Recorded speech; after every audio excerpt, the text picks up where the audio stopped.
এক যে ছিল এক অরণ্য, যেখানে গাছেরা প্রাচীন রহস্য ফিসফিস করত। সেই অরণ্যে বাস করত এক নম্র হরিণ, যার নাম ছিল ফন। অন্য পশুদের মতো নয়, ফনের একটি পা বাঁকা এবং দুর্বল ছিল, যার কারণে তার জন্য দৌড়ানো এবং খেলা খুব কঠিন ছিল। ফন দেখত কিভাবে অন্যান্য হরিণেরা ঘাসভরা মাঠে লাফিয়ে লাফিয়ে যায়, তাদের মসৃণ পা দিয়ে সহজেই পাহাড় এবং নদী পার করে। কিন্তু ফন ধীরে ধীরে চলত, প্রতিটি পদক্ষেপে তার বাঁকা পায়ের ভার অনুভব করত। অরণ্যের অন্যান্য প্রাণীরা তার প্রতি দয়ালু ছিল, কিন্তু ফনের মনে হতো যে সে এই মাঠ ছেড়ে আরও দূর অরণ্যের গভীরে যেতে চায়, যেখানে অন্য কোনো হরিণ কখনো যায়নি। সে শুনেছিল এক জাদুকরী হ্রদের কথা, যা অরণ্যের মাঝে লুকিয়ে আছে, যেখানে জল হীরের মতো ঝলমল করে এবং যেখানে কিংবদন্তির প্রাণীরা বাস করে। তার সবচেয়ে বড় স্বপ্ন ছিল মৎস্যকন্যাদের দেখা পাওয়া, যারা ওই হ্রদে সাঁতার কাটে, হিজ্জে দয়ালু এবং বুদ্ধিতে অদ্বিতীয়। একদিন ভোরবেলা, পায়ের ব্যথা সত্ত্বেও, ফন সেই জাদুকরী হ্রদের সন্ধানে বেরিয়ে পড়। ধীরে ধীরে, কিন্তু দৃঢ় সংকল্প নিয়ে, সে ঘন গাছপালার মধ্য দিয়ে চলল, দূরের ঝর্নার শব্দ অনুসরণ করে। পথ ছিল দীর্ঘ এবং কষ্টসাধ্য। ফনকে প্রায়ই বিশ্রাম নিতে হতো, এবং অরণ্যের মাটি শিকড় এবং পাথরে পূর্ণ ছিল, যা তার জন্য চলাচল কঠিন করে তুলেছিল। তবুও সে আশা নিয়ে এগিয়ে গেল। অবশেষে, যখন সূর্য অস্ত যাচ্ছিল, ফন সেই লুকানো হ্রদের ধারে পৌঁছ। জল সোনালি আলোয় ঝিকমিক করছিল, আর হ্রদের মাঝে কিছু একটা আলোকিত হয়ে উঠ। হঠাৎ এক ফোয়ারার মতো জল ভেদ করে উঠে এল এক মৎস্যকন্যা।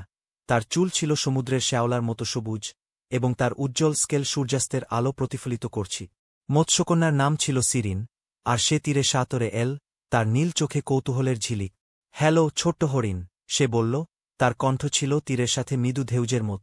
তুমি এখানে আমার হ্রদে কি কারণে এসেছ?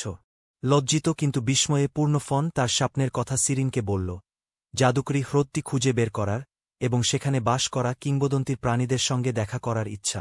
কিন্তু আমি অন্যদের মতো চলতে পারি না। আমার পা, ওটা তাদের মতো নয়, ফন বিষণ্নভাবে বলল, তার মাথা নিচু করে। সিরিন মৃদু হাসল এবং তার হাত জলের উপর রাখল। প্রতিটি প্রাণীর নিজস্ব চলার ধরন আছে, এবং প্রতিটি ধরনই সুন্দর, সে বল। তুমি এতটা কষ্টের পরেও এখানে এসেছ, তাই তুমি খুবই সাহসী। সেটাই তোমাকে শক্তিশালী করে তোলে, এমনকি তুমি যদি তা না দেখতেও পাও। তার লেজের একটি মসৃণ নড়াচ দেয়। মৎস্যকন্যা ফনকে হ্রদের ধারে ডাক। আমি তোমাকে কিছু বিশেষ দেখাতে চাই, সে বল। ফন এগিয়ে এল, আর সিরিন একটি ঝকঝকে মুক্তা তার খুঁড়ে রেখে দিল। এটি হ্রদের জলের উপহার।